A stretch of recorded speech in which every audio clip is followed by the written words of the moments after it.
Hello and welcome back to the Craft Mention. I'm filming this video before Halloween. In fact, I have my Halloween nails over here. You'll get to see them close up in the video. I made them myself, by the way. This video will come out after Halloween because I have poor time management. In fact, I'm still working on the Captain America video, which will come out hopefully in a few days in my time. Anyways, this prop has to be finished by Halloween, which is in like 4 days, because it is for a client. And in this video, I am making a custom Slytherin wand.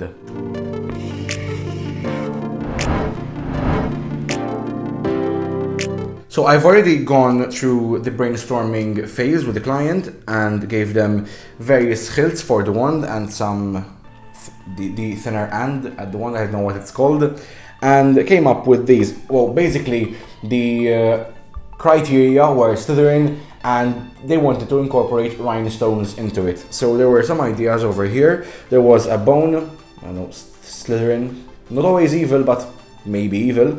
There was one with a snake tongue. My favorite, the snake head, where the rhinestones were incorporated into the eyes. Then there was one which was square in cross section, where there were rhinestones in various areas. Then there was one which was like a broken bone with veins or with like the blood marrow showing from the inside and a rhinestone at the end. Then when you move on to the other end of the wand, there was another favorite of mine. Basically, I could have joined the snake hilt and the snake tail together.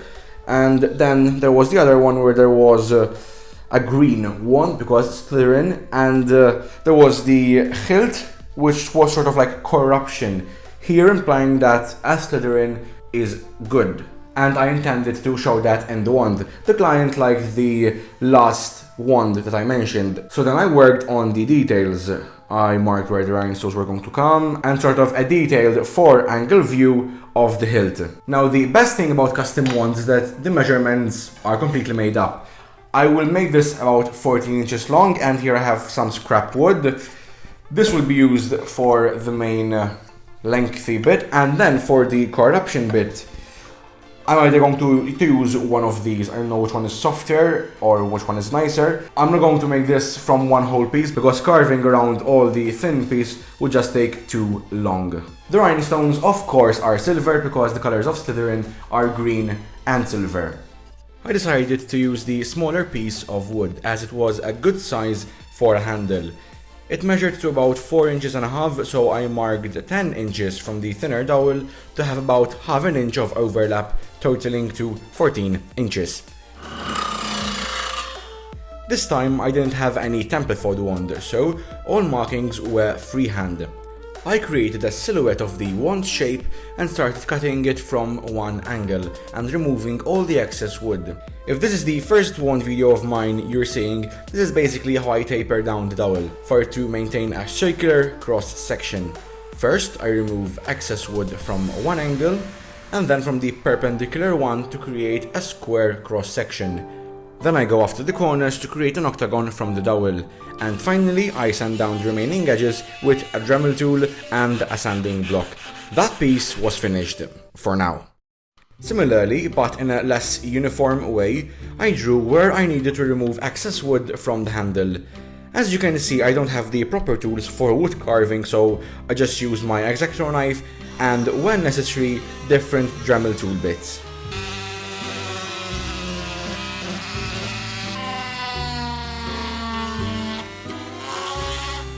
Once the cuts from the first angle were finished, I designed those of the perpendicular one.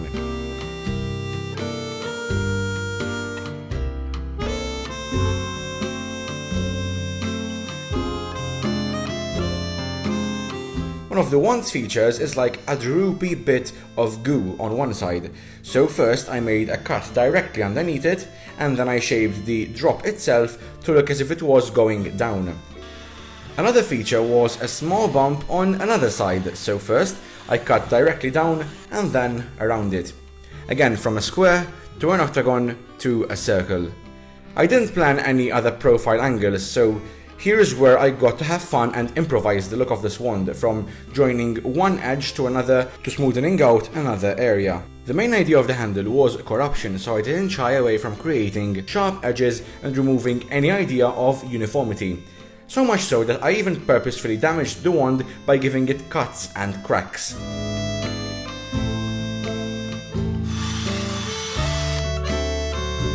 On one end of the handle, I had to dig a hole in which the other part could fit. I could not drill directly on a sharp edge like this, so first I cut it down manually. Then I started drilling, going from smaller sizes to the appropriate one. After drilling, I let go of the handle to see if the hole was centered or not. Without glue, I fit the pieces together, marked the edge of the handle, and then took it apart again. On the thin part, I made markings at 1-inch intervals to mark where the rhinestones were going to be glued. I did that again on the opposing side and shifted the markings by ½ an inch when planning the perpendicular angles. Using my Dremel tool, I drilled small holes in which the rhinestones would eventually fit. Now this will take some time because I have to put a hole for each rhinestone. By the way, these are the rhinestones, but like this I can create a safer space where they can stick more securely. Then after this I'm going to stick both of them together and then paint them. I will try to avoid the holes because I think it's better to stick the rhinestones directly onto the wood rather than on the paint on the wood. I did not plan this, but I thought a rhinestone at the end would look really lovely. Once all were finished, I put glue on the dowel and in the hole of the handle and fit the two pieces together. I painted the handle with dark brown paint and the rest of the wand with a light green mixed with yellow.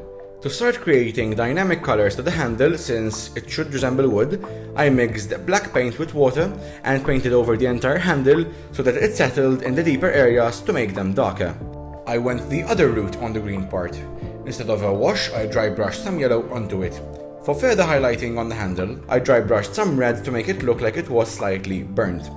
The final touch were the rhinestones. I removed the adhesive they came with, poured super glue onto the wood, and pressed them into the holes I had created. Michael Saberton was just like any other student of Hogwarts. He was a hard-working, brave, and loyal Slytherin.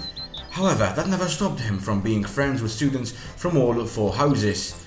His wand was of a beautiful emerald green color, and embedded in it were a number of shining white gemstones. Michael was very proud of it, and as he grew in knowledge, it seemed that these stones would reach deeper into the wood of the wand, getting a grip on the core and shining outwards for all to admire.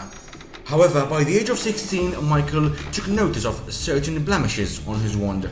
Something was growing from the handle. The beautiful green color of the wand started fading, the gemstones being hidden by a dark brown covering. He was of House Slytherin, and corruption sought to enter his mind and work from every angle, even through the attacking of his wand. The planned and calculated parts of the wand and of Michael started giving away to the rough and random nature of the evil of Slytherin. Michael Saberton's battle was not against outside forces, but against those who sought to corrupt his heart and take away all that was good within him. The edges of the handle became sharp, and every spell used for a good deed became an agony to cast, the cuts on Michael's hand being very visible. Michael was good at heart, and support came from friends within all 4 houses of Hogwarts. Evil had failed to calculate that even though it can snuff out the light of Michael and his wand, that innate goodness, the gemstones, were still present.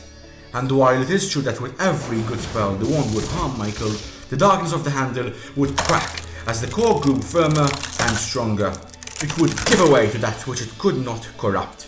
The true nature of colors and shine that the original wand had, and the true nature of this hard-working, brave and strong Slytherin who showed that wizards from his house are not all evil at heart. I hope you enjoyed this video and that little story at the end. There was a story behind this wand, so of course I wanted to share it with you. It was sort of built while I was writing up the voiceover for this video. It was a really fun project. I got to exercise my creativity in a different way this time, and if you liked this video, please give it a thumbs up. If you want to see me create prop replicas and even original props, you can leave them down in the comments below. If you haven't done so already, ring the notification. I was going to fall because I'm standing on one leg. As usual, if you haven't done so already, please ring the notification bell from down below and subscribe to my channel using this button. These are some more videos from my channel, and until next time, this has been a custom Slytherin wand. I'm David, and this is the Craft Mansion. New projects.